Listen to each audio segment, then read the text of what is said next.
There are teachers who inspire, who nurture young minds, who encourage creativity and curiosity. And then there's Mrs. Bitters.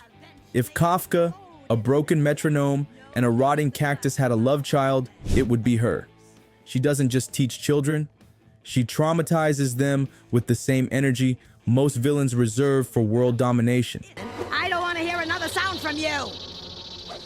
Today's lecture is about outer space and how it will eventually implode in on itself. Mere visions! It's called life, Dib. Sit down. Each class only gets 3 crazy cards a month. Are you sure you want to use one? Mrs. Bitters isn't simply bad at her job. She is the very essence of soul-crushing bureaucracy wrapped in a trench coat that may or may not be sentient.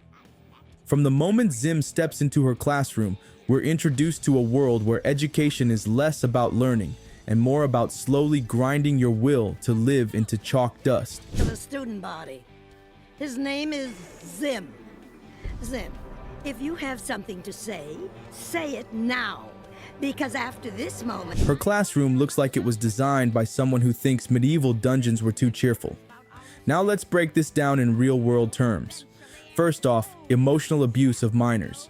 In nearly every episode she appears in, Mrs. Bitters subjects her students to fear-based discipline, humiliation, and psychological manipulation. If you leave school grounds, it will explode. Ms. Bitters, I think a pencil is lodged in my brain. Can I...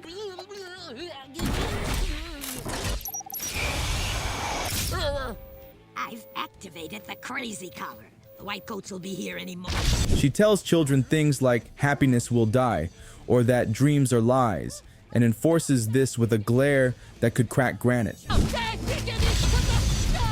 Children, your performance was miserable. Your parents will all receive phone calls instructing them to love you less now.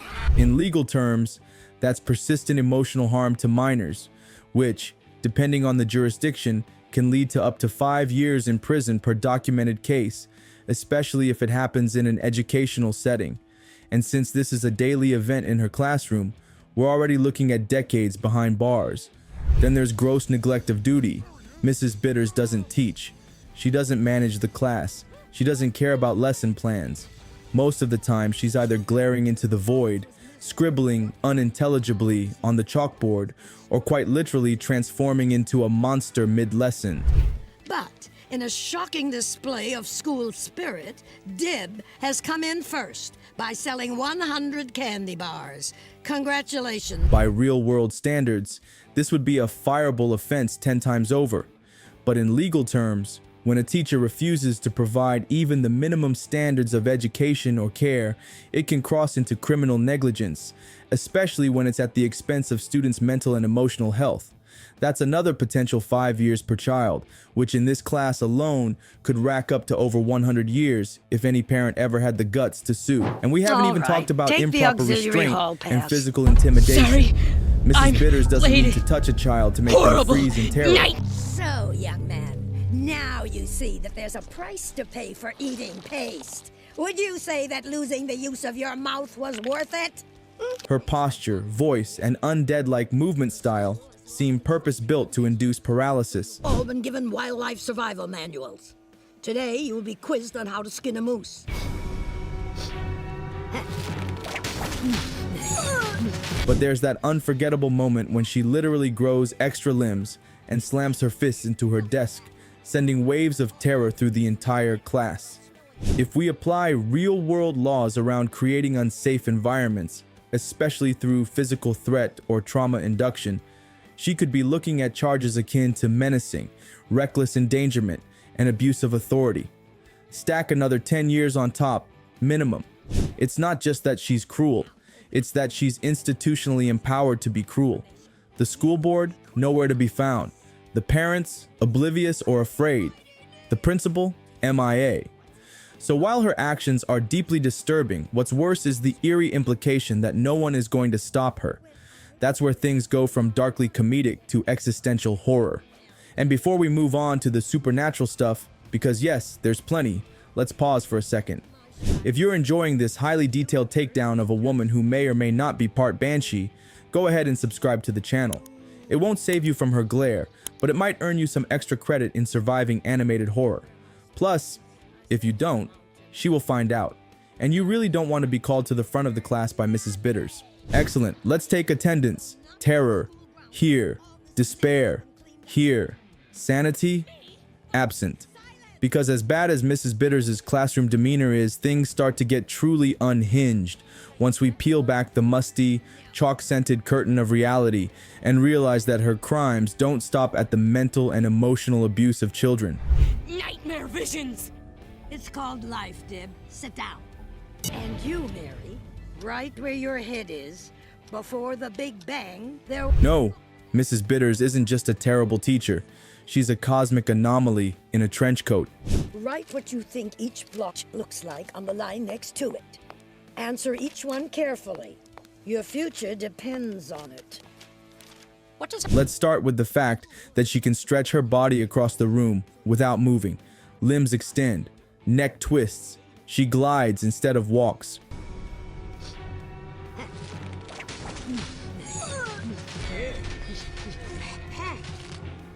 Miss Bitters, I think there's a skid loose. In one episode, she seemingly melts through her desk. These aren't exaggerations. These are on-screen events. And when you look at this through a legal lens, not just a sci-fi one, we're now talking about creating an unsafe environment through supernatural means. Imagine sending your kid to a school where their teacher can detach her spine to discipline students or shoot electricity from her fingertips. To pay for eating paste. Would you say that losing the use of your mouth was worth it? That's not just creepy. That's biological hazard level negligence, and it opens up an entirely new legal rabbit hole. If such an environment existed in real life, the charges would include reckless endangerment, biochemical threat, and quite possibly a visit from the Department of Homeland Security. Zim, are you going to bring your parents to parent-teacher night? Yeah, sure, whatever.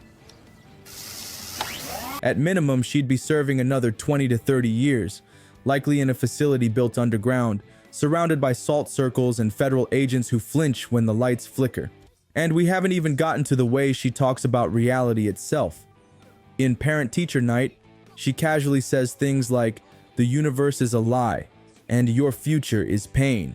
Don't forget that tonight is parent-teacher night. Everyone is required to bring their parents to the cafeteria. I never agreed to attend this parent-teacher. At first, you might chalk that up to Invader Zim's absurd humor. Computer, bring me the voot carrier.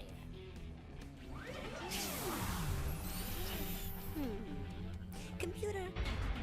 Excellent, Gopher. Just as I programmed you to do. Now, complete your task. My business is done. Who takes 3 hours to go to the bathroom before lunch? But when you realize that she's presenting this to impressionable children as curriculum, things turn sinister. She is deliberately replacing fact-based education with philosophical despair, which in any functioning education system would be grounds for immediate termination, and probably a psychiatric evaluation. As I was saying, the universe is just doomed. Doomed, doomed, doomed. But since she's allowed to continue, this begins to fall under the realm of institutional corruption. Either she's so terrifying that no one reports her, or the school system itself is broken beyond comprehension. And if we assume the latter, Mrs. Bitters becomes the enabler of systemic failure, meaning she could also be charged with contributing to educational malpractice on a mass scale. That may sound ridiculous, but in real-world terms, it could translate to civil and criminal liability, especially if it leads to developmental harm in her students. We also need to talk about her direct participation in child endangerment. When you were my students, I said you'd amount to nothing. And I was right. You're nothing! Remember the class pet incident? She insists that the children interact with what is clearly a sentient, violent creature, one that eats at least one student's clothing and lunges at another's face. And what does Mrs. Bitters do? She doesn't intervene. She grades it. Encouraging students to engage in dangerous activities without warning or protection falls under reckless disregard for safety, another serious felony in most countries, especially when minors are involved. And then there's the whole time she nearly erased Zim from existence by entering his computer and initiating a system meltdown. Let's go home. Phase 2 is underway. That's my favorite phase.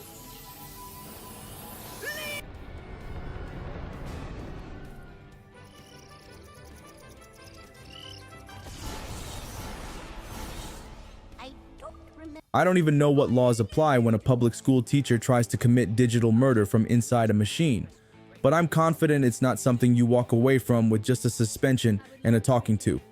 We're veering into cyber terrorism and existential assault, which aren't technically on the books, but if the Pentagon found out about her, I guarantee they'd start drafting new ones. By this point in the case, Mrs. Bitters isn't just guilty of being a terrible teacher, she's essentially a one-woman psychological weapon.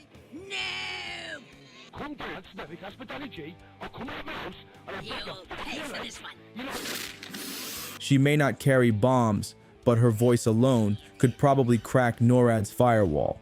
Her continued presence in a classroom is not just unethical, it's a clear and present danger to anyone under the age of 13. And yet, she shows up every day. Same coat, same glare, same bone-snapping neck turns. Coming up next, we finally break the boundaries of space and time and ask the question, is it possible to charge someone for crimes against reality itself? Brace yourself, because this is where Mrs. Bitters' rap sheet leaves the laws of man and fully crashes through the laws of nature.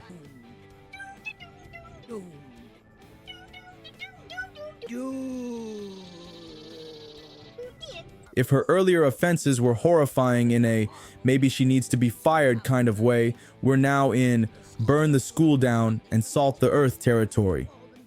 By the time we get to her more abstract infractions, Mrs. Bitters isn't so much a teacher as she is a cosmic constant. I gotta sing the Doom song now. Doom, doom, doom, doom. She doesn't age, she doesn't sleep, she appears and disappears with the logic of a ghost in a cursed VHS tape. In fact, in one episode, she teleports out of a desk drawer. That's not metaphor, that's canon. She transcends the classroom space and quite literally bends the rules of dimensional logic to suit her mood. You might call that creepy cartoon nonsense, but from a legal standpoint, she's basically violating reality's building codes. Let's start with temporal distortion. There are moments where she seems to manipulate the flow of time within her classroom. When I was your age, I wanted to be an astronaut too, Melvin. Clocks move strangely.